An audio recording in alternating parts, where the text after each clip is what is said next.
Reverend Derica just said a powerful word. You know, when Oscar was killed, I remember watching that video on TV and seeing that video play over and over again and not knowing what I could do.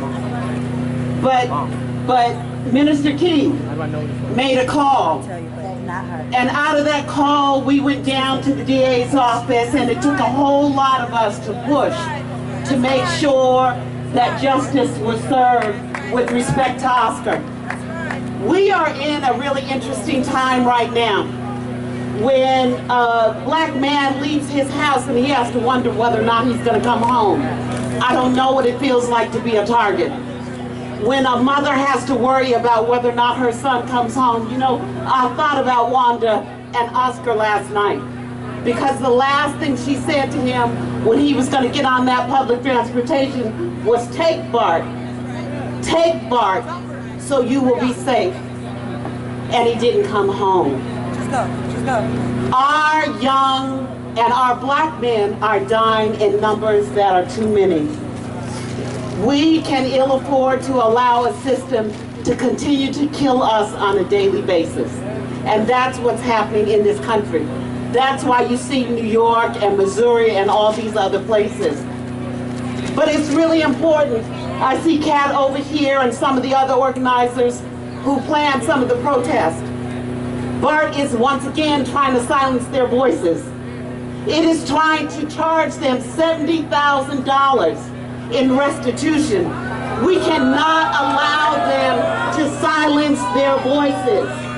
We as a community need to stand up like we stood up before and protest for Oscar. The struggle continues. It continues.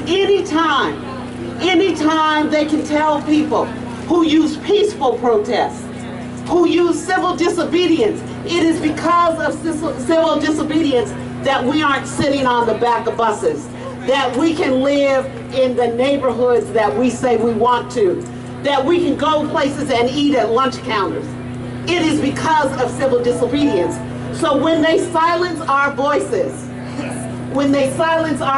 and say that we're gonna penalize you with a money penalty, then we should not sit by and allow it to happen.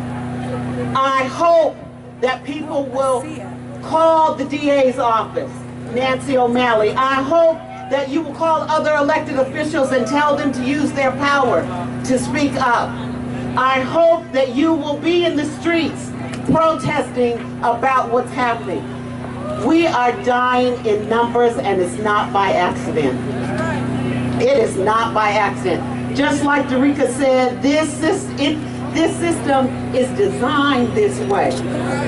And we cannot believe that it is just fixing a police department that's going to make any difference.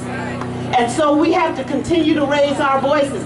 And so it's every day from this day forward that the struggle continues, that we should rise up. Every time there's a protest, people need to be there. Every BART meeting that happens, people need to hold BART accountable. People need to support all of the Black Lives Matter people, because our lives don't matter because somebody said it does. It matters because we're here. And we can ill afford, and come down to the council meetings. There is a new council coming on, and we need to make sure that in Oakland, that talks about its richness and its diversity, that there's room for us who have been here to stay, because they are pushing us out of this city. And we are watching as they march us out.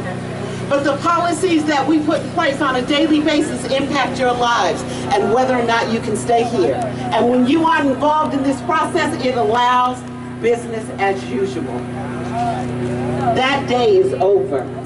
Black Lives Matter every day. Every day I get up, I know I matter. And I know you matter. And so when we're doing all right, everybody does all right. Don't forget the Black Lives Matter people. Don't let BART get away with this. We cannot allow people to silence our voices. The struggle continues. Powerful, powerful words.